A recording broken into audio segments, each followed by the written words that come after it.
Շնորհակալություն հարցի համար, պարոն Եղայանիչ, խոսքը շատ կարևոր հարց է եւ շատ երկրներ կան, որոնք չեն կարողանում վերջնական լուծում գտնել։ Որևէ մեկ այդ թվում Հայաստանի Հանրապետությունը մասնավորապես դեմ չի թվային ակտիվների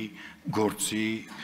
խթանմանը, զարգացմանը, թվային ակտիվները դա ապագա է եւ մի օր ի վերջո փողը դառնալու է թվային ակտիվ։ Դա է հեռանկարը։ Մյուս կողմից ստեղ ավելի շատ խնդիր կայանում նրանում, որ որքանով է գույքի սեփականատերը նույնականացվում կամ որքանով է դա հնարավոր իրականացնել։ Այսինքն իրականության մեջ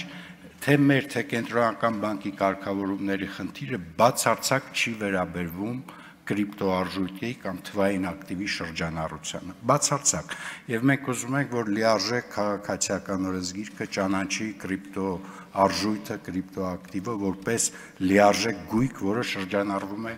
Հայաստանի Հանրապետությունում։ Միևնույն ժամանակ, եթե մենք ունենք գույքը, մենք պիտի հասկանանք ով է գույքի սեփականատերը։ Հիմա քանի որ կրիպտոակտիվների շրջանառության պարագայում դեռ շատ դժվար խնդիր, հետագծելիությունը չի երևում, առաջանում են նմանատիպ խնդիրներ։ Ինչ վերաբերվում է նախագծին, որ ազգային ժողովում քննարկվեց, փոխանակումը կանխիկով, տեսեք, ստեղ ինչ վտանգ կա, եթե դա դառնա թույլատրելի կամ մնա թույլատրելի, դա նշանակում է, որ մենք ֆիսկալ համակարգին լուրջ հարված ենք տալիս։ Որովհետև երբ որ այդ գնումը տեղի է ունենում անկանխիկով, դա նշանակում է ֆիսկալ տիրույթում գոնե այդ առևտուրը ինչ որ ձևով, գոնե վճարման փուլում արձանագրվում է եւ ինչ որ չափով հետագծելի է դառնում։ Երբ որ դա տեղի է ունենում կանխիկով, այլևս հնարավոր չի իդենտիֆիկացնել գնման կամ վաճառողին կամ որևէ կերպ տեսնել, թե ի վերջո դրամը ուրա գնացել։ Սա է մեկ խնդիրը, մենք բնականաբար շատ զգուշ ենք լինելու եւ ամեն ինչ անելու ենք, որ մեր կարգավորումները որևէ կերպ առավել եւս մայնինգին չխոչընդոտեն։ Դա բացառվում է, որովհետեւ մենք ուզում ենք, որպեսզի մայնինգ լինի, առավել եւս էներգետիկայի ավելցուկների պարագայում։ Եվ դա նաեւ մայնինգը ինքը շատ լավ գործիք է, որպեսզի մենք մեր սպառումը բալանսի բերենք էներգետիկ արտադրանքի, բայց այնուամենայնիվ շրջանառության պարագայում այո մարտահրավեր է մեր օրակարգում եւ ձեր օրակարգում այդ հարցը շարունակելու է մնալ, որովհետեւ ես չեմ կարծում, որ մենք կոնսենսուս կունենանք, որպեսզի ըստ էության գույքի սեփականատերը մնա օֆշորային կամ անտեսանելի գոտում։ Արձագանք պարոն Եղայան։ Բան փոխվարչապետ, տեսեք, դեռ կանխիկի մասով կարող ենք առանձին քննարկում ունենալ։ Եկեք այս պահին գործող օրենքով թույլատրված անկանխիկի վերակենտրոնանանք։ Այսօրվա օրենքը թույլ է տալիս անել անկանխիկով։ Հիմա մարդը եթե գնա բանկ, կարող է անկանխիկով կրիպտոարժույթ առնել։ Ինձ ասում են, որ չի կարող, որովհետև բանկը ուղղակի չի սպասել կիրենք։ Ասի մենք չենք անում դա,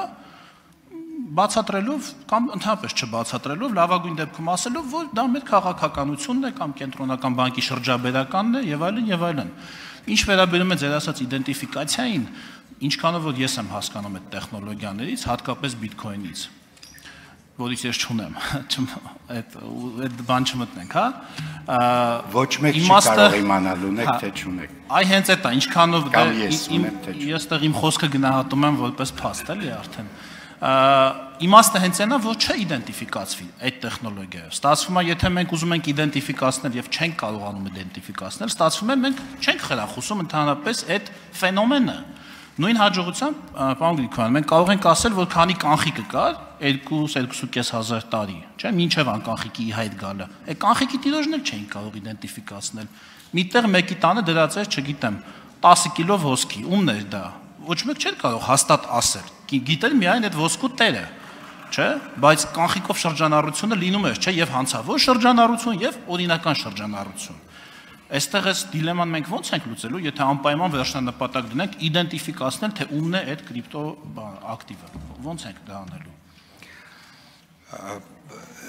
Ես համաձայն եմ ձեր դիտարկման հետ եւ ինքը պարզ հարց չի։ Այնուամենայնիվ ես կարծում եմ, որ այս հարցի միակ լուծումը կայանում է նրանում, որ կրիպտո արժույթի առևտրով զբաղվողները ինչ որ ձևով, ոնց որ դա արվում է այլ երկրներում իդենտիֆիկացվեն եւ իրենց գործունեությունը ինչ որ ձևով կարգավորվի։ Հակառակ դեպքում ի վերջո այո, կանխիկը որևէ մեկը չի արգելել, բայց մենք չենք խթանում կանխիկ շրջանառությունը եւ կարծում եմ հետեւողականորեն պիտի ամեն ինչ անենք, որ չխթանենք։